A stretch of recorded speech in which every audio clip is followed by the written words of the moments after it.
Okay ಸ್ನೇಹಿತರೆ, ಪ್ರತಿಯೊಂದು ದಿವಸ ನಾವು ಪಿರಮಿಡ್ ಪವಾಡಗಳ ತಿಳ್ಕೊತಾ ಇದ್ವಿ, ಪವಾಡ ಲಾಭಗಳ ಬಗ್ಗೆ. ಸೊ ಇವತ್ತು ಒಬ್ರು ತಿಳಿಸ್ಕೊಡ್ತಾ ಇದ್ದಾರೆ, ಅವರ ಕ್ಲೈಂಟ್ಗೆ ಆಗಿರುವಂತ ಅನುಭವ ಇದು. ಅವರು ಫುಡ್ ಕ್ರಿಯೇಷನ್ಸ್ ಪ್ರೈವೇಟ್ ಲಿಮಿಟೆಡ್ ಅಂತ ಒಂದು ಕ್ಲೈಂಟ್. ಇದು ಏನಾಯಿತು ಅಂತಂದ್ರೆ, ಅಲ್ಲಿ ಆ ಸಂಸ್ಥೆ ನಡೆಸ್ತಾ ಇರ್ತಾರೆ. ಅದು ಏನ್ ಮಾಡ್ತಾ ಇದ್ದಿದ್ದು ಅಂದ್ರೆ ಸನ್ ಫೀಸ್ಟ್ ಬಿಸ್ಕೆಟ್ ಕಂಪನಿ ಇದು. ಅಂದ್ರೆ ಅವರು ಬಿಸ್ಕೆಟ್ಸ್ ಅನ್ನು ತಯಾರು ಮಾಡ್ತಾ ಇದ್ರು. ಓಕೆ, ಸೊ ಆ ರೀತಿ ಇತ್ತು. ಆದ್ರೆ ಇವ್ರಿಗೆ ಎಷ್ಟು ಪ್ರಾಬ್ಲಮ್ಸ್ ಅಂದ್ರೆ labour, management problem, machines sudden ಆಗಿ ಬ್ರೇಕ್ ಡೌನ್ ಆಗೋದು, ಇದೆಲ್ಲ ತುಂಬಾ ತುಂಬಾ ಸಮಸ್ಯೆ ಇದೆ ಆಕ್ಚುಲಿ ಹೇಳ್ಬೇಕಂದ್ರೆ. ನೋಡಿ, ಒಂದು ಕಂಪನಿಯಲ್ಲಿ ಮ್ಯಾನುಫ್ಯಾಕ್ಚರಿಂಗ್ ಕಂಪನಿ, ಬಿಸ್ಕೆಟ್ಸ್ ಮ್ಯಾನುಫ್ಯಾಕ್ಚರಿಂಗ್ ಕಂಪನಿಯಲ್ಲಿ ಒಂದು ಮೆಷಿನ್ ಕೆಟ್ಟೋದ್ರೆ ಏನಾಗುತ್ತೆ? ಅಲ್ಲಿರುವಂಥ ಲೇಬರ್ ಕೆಲಸ ಇಲ್ಲ, ಮತ್ತೆ ಪ್ರೊಡಕ್ಷನ್ ಕಡಿಮೆ ಆಗುತ್ತೆ, ಮತ್ತೆ ಅಲ್ಲಿ ಸ್ಯಾಲರೀಸ್ ಕೊಡಬೇಕು, ಇಷ್ಟೆಲ್ಲ ತೊಂದರೆಗಳಿರ್ತದೆ. ಆ ರೀತಿಯಲ್ಲಿ ಈ ವ್ಯಕ್ತಿ, ಅಂದ್ರೆ ಈ ಫುಡ್ ಕ್ರಿಯೇಷನ್ಸ್ ಪ್ರೈವೇಟ್ ಲಿಮಿಟೆಡ್ ಆ ಮಾಲೀಕರು ಆಲ್ಮೋಸ್ಟ್ 18 ಗಂಟೆಗಳು ಫ್ಯಾಕ್ಟ್ರಿ ಹತ್ರ ಕಾಸ್ಕೊಂಡಿರ್ತಾ ಇದ್ರು, ಇಂಥ ಪ್ರಾಬ್ಲಮ್ ಸಾಲ್ವ್ ಮಾಡಕ್ಕೆ. ಯಾವಾಗಲೂ ಬಂದಿರುವಂಥ ಪ್ರಾಬ್ಲಮ್. ಸೊ ಇನ್ನೊಂದೇನಂದ್ರೆ, ಒಂದೊಂದು ದಿವಸ ಹೊಸ ಹೊಸ ಪ್ರಾಬ್ಲಮ್ಸ್ ಬರ್ತಾನೆ ಇವೆ.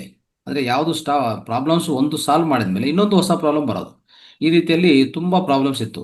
ಸೊ ಅವಾಗ ಏನಂದ್ರೆ, ಈ ವಾಸ್ತು ಡಿಫೆಕ್ಟ್ಸ್ ಎಲ್ಲ ಕಂಡಿಡಿದು ಈ ಪೈರಾ ವಾಸ್ತು ಮಾಡ್ಕೊಂಡವ್ರು ಏನಂತ, 27 pro max, 36 super max, 63 max, ಇಂಥ ಪಿರಮಿಡ್ಸ್ ಎಲ್ಲ ಇದೆ.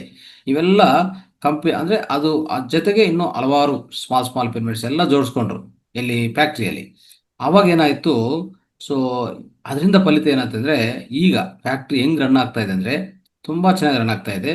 ಸೊ ಆಮೇಲೆ ಆಲ್ಮೋಸ್ಟ್ ಅಂದ್ರೆ ಏನ್ ಹೇಳ್ತಾರೆ ಅಂದ್ರೆ, 3 ತಿಂಗಳಾದ್ಮೇಲೆ ಅದೆಲ್ಲ ಮಾಡ್ಕೊಂಡು 3 ತಿಂಗಳಾದ್ಮೇಲೆ ಯಾವುದೇ ಸಮಸ್ಯೆ ಇಲ್ಲ. ಅವರು ವಾರಕ್ಕೊಂದ್ಸರಿ ವಿಸಿಟ್ ಮಾಡ್ತಾ ಇದ್ದಾರೆ ಅಷ್ಟೇ ಆ ಮಾಲೀಕರು, ಯಾವುದಕ್ಕೆ? ಫ್ಯಾಕ್ಟ್ರಿಗೆ. ಆದ್ರೂ ತುಂಬಾ ಚೆನ್ನಾಗಿ ನಡೀತಾ ಇದೆ. ಪ್ರೊಡಕ್ಷನ್ ಹೆಚ್ಚಾಯ್ತು, ಕ್ವಾಲಿಟಿ ಹೆಚ್ಚಾಯ್ತು, ಯಾವುದೇ ಸಮಸ್ಯೆಗಳು ಅಲ್ಲಿ ಇಲ್ಲ.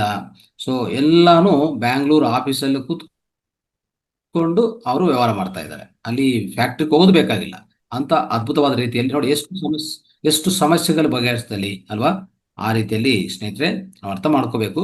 ಪಿರಮಿಡ್ಗಳ ಈ ಪವಾಡ ಲಾಭಗಳು ಹೀಗಿರುತ್ತೆ. ಸೊ ಪಿರಮಿಡ್ ಪವಾಡ ಲಾಭಗಳು ತಿಳ್ಕೊಂತಾ ಇದ್ರೆ ನಾವು ಸಹ ಮನೆಯಲ್ಲಿ, ಆಫೀಸಲ್ಲಿ, ಎಲ್ಲಿ ನಾವು ಹೆಚ್ಚು ಸಮಯ ನಾವು ಸಮಯವನ್ನು ಅಲ್ಲಿ ಅಂದ್ರೆ ಖರ್ಚು ಮಾಡ್ತೀವೋ, ಅಲ್ಲಿ ನಮ್ಮ ಸಮಯವನ್ನು ನಾವು ಸಾಧನೆ ಮಾಡ್ತಾ ಇರ್ತೀವೋ, ಅವಾಗೆಲ್ಲ ಎಲ್ಲ ಸುತ್ತಮುತ್ತ ಪಿರಮಿಡ್ಸ್ಗಳು, ಯಾವುದೇ ಒಂದು ಪಿರಮಿಡ್, ಅದು ಸಣ್ಣ ಪಿರಮಿಡ್ ಆಗಲಿ, ದೊಡ್ಡ ಪಿರಮಿಡ್ ಆಗಲಿ. ಸೊ ಅನೇಕ ಪಿರಮಿಡ್ಗಳು ಈಗಾಗಲೇ ಹೇಳ್ಕೊಟ್ಟಿದ್ವಲ್ಲ, ಅದರಲ್ಲಿ ಯಾವುದೋ ಒಂದು ಆಯ್ಕೆ ಮಾಡಿಕೊಂಡು ನಿಮ್ಮ ಸುತ್ತಮುತ್ತ ಆ ಪರಿಸರಗಳನ್ನ ಏನ್ ಮಾಡ್ಕೋಬೇಕು? ಶಕ್ತೀಕರಣ ಮಾಡ್ಕೋಬೇಕು. ಅಲ್ಲಿರುವಂತ ಯಾವುದೇ ಈ ನಕಾರಾತ್ಮಕ ಯೋಚನೆಗಳಾಗಲಿ, ನಕಾರಾತ್ಮಕ ಶಕ್ತಿ ಆಗಲಿ ಎಲ್ಲಾನು ಹೋಗಲಾಡಿಸ್ಬೋದು ಈ ಪಿರಮಿಡ್ ಶಕ್ತಿಯಿಂದ ಮಾತ್ರ ಅಂತ ಹೇಳ್ತಾ, ಸೊ ಇವತ್ತಿನ ಈ ಕಿರು ಸಂದೇಶಕ್ಕೂ ಇದನ್ನು ಮುಕ್ತಾಯ ಮಾಡ್ತಾ ಇದೀವಿ. ಥ್ಯಾಂಕ್ ಯು, ಧನ್ಯವಾದ.